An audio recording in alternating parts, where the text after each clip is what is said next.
لیکن کسی بھی بد عقیدہ کی پگڑی باندھنے کو امامہ شریف باندھنا نہیں کہا جائے گا.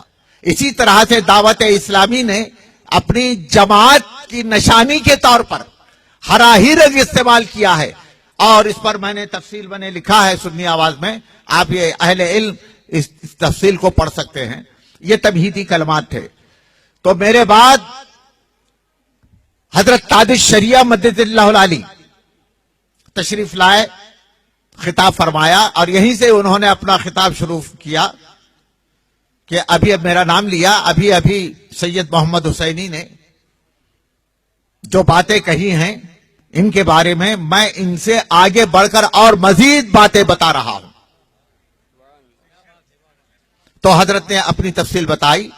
یہ تمہیدی اس کے بعد ان کا کام تھا. اگر یہ سنجیدہ ہوتے، مفتی عبدالحلیم صاحب جبکہ ناگپور میں رہتے ہیں اور الیاس قادری صاحب براہ راست میری تقریر انٹرنیٹ کے ذریعے سے وہ سن رہے تھے، اگر وہ سنجیدہ ہوتے، ماحول سنجیدگی پر لایا گیا تھا، تو سنجیدہ ماحول کے درمیان گفتگو ہوتی، بہت سارے نزاعی معاملات ختم ہو جاتے. لیکن ایسا نہیں کیا اور معاملہ آگے بڑھا.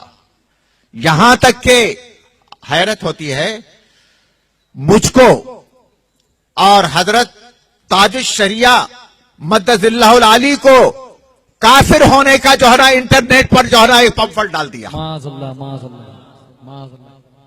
سید محمد حسینی اور تاج الشریعہ کے سامنے انہوں نے یہ الفاظ استعمال کیے، امامے کی توہین کی، اور اعلیٰ حضرت فرماتے ہیں کہ امامے کی توہین کرنے والا کافر ہے. لہذا سید محمد حسینی نے امامے کی توہین کیا، وہ کافر ہوا، اور تاج الشریعہ نے سن کر اور دیگر علماء جو موجود تھے انہوں نے سنا، اور سننے کے بعد اس پر ان کا رد عمل نہیں ہوا، لہذا وہ سب کافر ہو گئے. معاذ اللہ. معاملہ اور آگے بڑھایا. ابھی بھی میں بہت سنجیدگی سے گفتگو کر رہا ہوں، بہت سنجیدگی سے گفتگو کر رہا. میں چاہتا ہوں یہ نزاعی معاملات ختم ہو جائیں اور آپس میں بیٹھ کر ہم گفتگو کریں، اور گفتگو کرنے کے بعد ایک نتیجے پر پہنچ جائیں. ہمارا سب سے بڑا اعتراض، میرا سب سے بڑا اعتراض، یہ علماء کرام شریعت کے محافظ ہیں، جانتے ہیں، اور ہمارے ایک بزرگ عالم دین یہاں پر بیٹھے ہوئے ہیں، یہ اچھی طرح سے جانتے ہیں. میں انہی سے مسئلہ پوچھتا ہوں، مفتی شعبان علی صاحب سے. مفتی شعبان علی صاحب نعیمی سے میں اس مسئلہ پوچھ رہا ہوں. مفتی شعبان علی صاحب، اس بارے میں آپ کیا فرماتے ہیں؟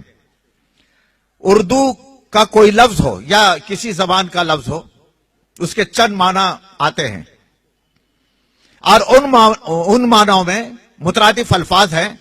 ان الفاظ میں ایک لفظ یا چند الفاظ تحقیر کی طرف دلالت کرتے ہیں. اس لفظ کو نبی پاک صلی اللہ تعالی علیہ وسلم کی شان اقدس میں استعمال کرنا کیسا ہے؟ دیکھیے ذرا آپ، یہ حکم شرع میں اس وقت مستفتی ہوں، ایک عالم دین کی بارگاہ میں استفتاء طلب کر رہا ہوں. عالم دین کا حکم شرع ہے، اب وہ حکم شرع بیان کرے. کیا بات ہے حضرت بابا. کوئی بھی تحقیری لفظ سرکار دو عالم صلی اللہ تعالی علیہ وسلم کے سلسلے میں استعمال کرنا صریحاً کفر ہے. پھر ایک مرتبہ ارشاد فرمائیں. ہلو وہ الفاظ کہ جو تحقیر کی طرف جاتے ہیں اور تحقیری معنی رکھتے ہیں، نبی کریم علیہ الصلوۃ والتسلیم کے لیے ان کا استعمال صریحاً کفر ہے. اگر وہ شادی شدہ ہے، اس کی عورت اس کے نکاح سے نکل گئی، اگر وہ بیعت والا ہے تو بیعت سے وہ خارج ہو گیا.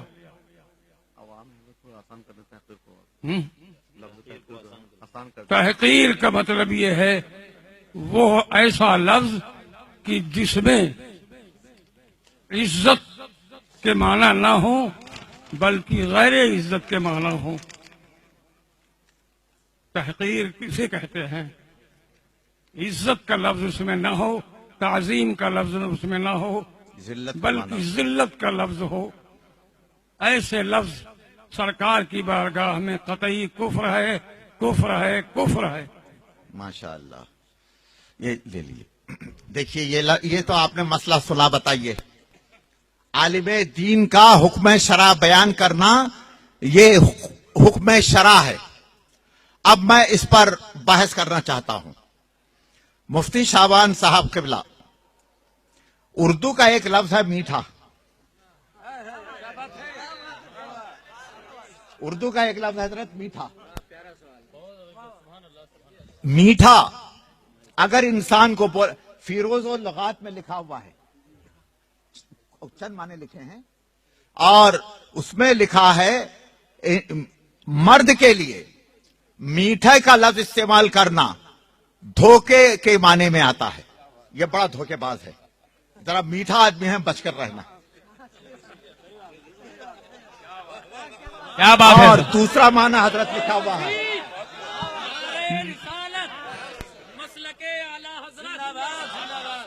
اور دوسرا معنی لکھا ہوا ہے جی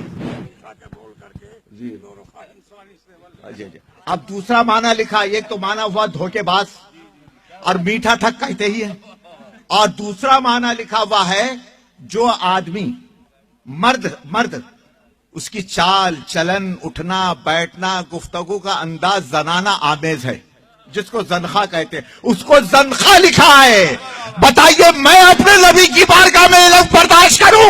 یہ ہو نہیں سکتا۔ نہیں نہیں، نعرہ تکبیر، نعرہ رسالت، علماء اہل سنت، سادات کرام۔ بتائیے نبی کی بارگاہ میں، نبی کے بارگاہ میں میرے سرکار کو انہوں نے کتنا میٹھا میٹھا میٹھا کہے گا۔ ارے میرا تو یہ کہنا ہے میرے سرکار پاک ہیں اور یہ خود میٹھے ہیں، مفتی عبدالعلیم صاحب میٹھے ہیں، الیاس قادری میٹھے ہیں، بمبئی کے دعوت اسلامی میٹھے ہیں، اور پورے ہندوستان کی دعوت اسلامی والے میٹھے میٹھے ہیں۔ فیض رضا، فیض رضا، زندہ باد زندہ باد، فیض رضا، گداروں پر، مکاروں پر، مکاروں پر، حضرت نعرہ تکبیر، نعرہ رسالت، دعوت اسلامی مرد آباد، دعوت اسلامی مرد آباد، دعوت الیاسی مرد آباد، دعوت الیاسی مرد آباد، دعوت شاٹی مرد آباد۔ میں اپنی نبی کی بارگاہ میں، یہ علماء اپنی نبی کی بارگاہ میں لفظ میٹھا، ارے مر جائیں گے اگر ضرورت پڑی تو اپنا خون کا آخری قطرہ بہائیں گے، مگر میرے سرکار کی بارگاہ میں لفظ میٹھا استعمال کرنے والے کو گوارا نہیں کریں۔ حق ہے، حق ہے، سبحان اللہ، حق ہے، سبحان اللہ، سبحان اللہ، سبحان اللہ۔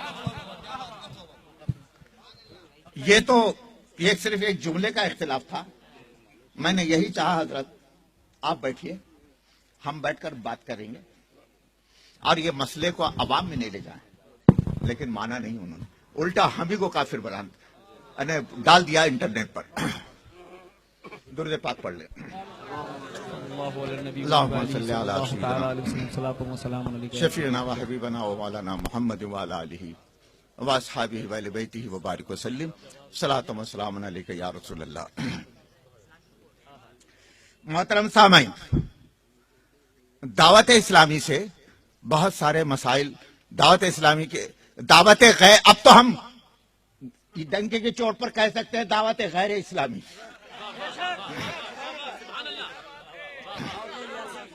دعوت الیاسی کہیے یا دعوت غیر اسلامی، ہم ڈنکے کی چوٹ پر کہہ سکتے ہیں۔ ان کے بارے میں یہ حضور سرکار کا پیغام اتار کے نام، اس میں کیا کیا لکھا ہے؟ اللہ تعالیٰ سلام بھیجتا ہے فرشتوں کے ذریعے سے، ان کو سلام بھیجتا ہے اللہ تعالیٰ فرشتوں کے ذریعے سے، اور اللہ تعالیٰ پیغام بھیجتا ہے، نبی پاک صلی اللہ تعالی علیہ وسلم سلام بھیجتے ہیں ان پر، اور خوابوں کی تو وہ بھرمار ہے، خوابوں کی وہ بھرمار ہے، الیاذ باللہ، اللہ بچائے، اللہ بچائے۔ میرے ہاتھ میں پروف کے طور پر مکتبۃ المدینہ سے چھپی ہوئی کتاب، شاید تمہارا ہی جنازہ نکالنے کے لیے کتاب میرے ہاتھ میں آئی ہے۔ اور مولانا مفتی عبدالعلیم صاحب فرمانے لگے وہ تو خواب ہی تو ہیں، اور خواب پر کیا حکم شرع ہے بیان کر دیں۔ تو میں نے ان سے کہا جھوٹے خواب گڑھنے والے کے بارے میں کیا حکم ہے؟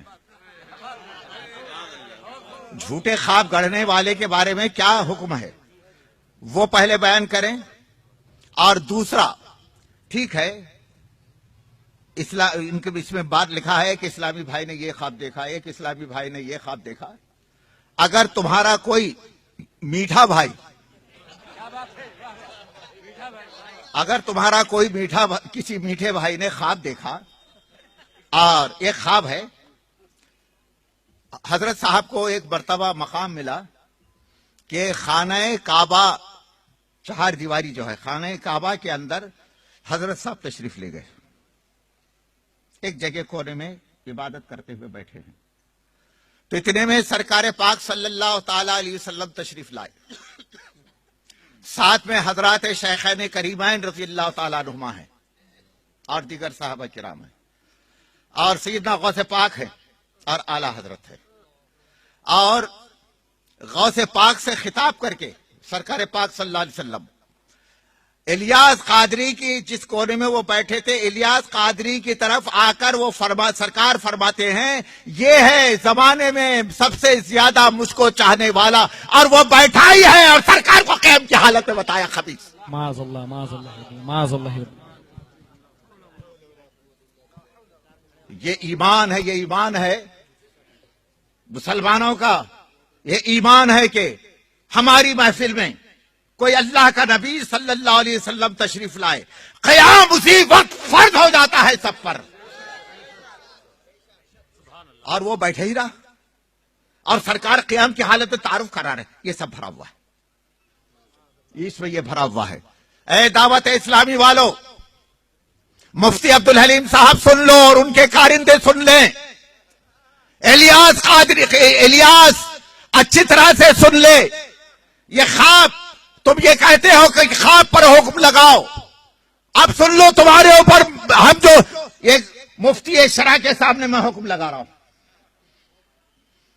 خواب گڑھنے والوں، اگر کسی نے بےہودہ خواب گڑھا، بےہودہ خواب بیان کیا، جس کے بارے میں خواب بیان کیا اس نے، اس کا یہ کام تھا لاحول پڑھے، توبہ کرے، اپنے برات کا اظہار کرے اور اعلان کرے میں اس سے بری ہوں، اور بجائے اس کے یہ چھاپ کر جو ہے نا عام کرنا، اس بات کی دلیل ہے کہ تم ان سارے خوابوں سے خوش ہو، اور اپنی ترویج کے لیے، اپنی اشاعت کے لیے، اپنی بڑائی بیان کرنے کے لیے سرکار کا پیغام اتار کے نام سے کتاب چھاپ چھاپ کر مسلمانوں کو گمراہ کرنے کے لیے بھیجا جا رہا ہے، اور یہ چاہتے ہیں کہ یہ لوگ یہ چاہتے ہیں کہ مسلمان گمراہ ہو جائے۔ لہذا میرا یہ کہنا ہے یہ جماعت گمراہ ہے، گمراہ گر ہے، اس سے بچنا ضروری ہے۔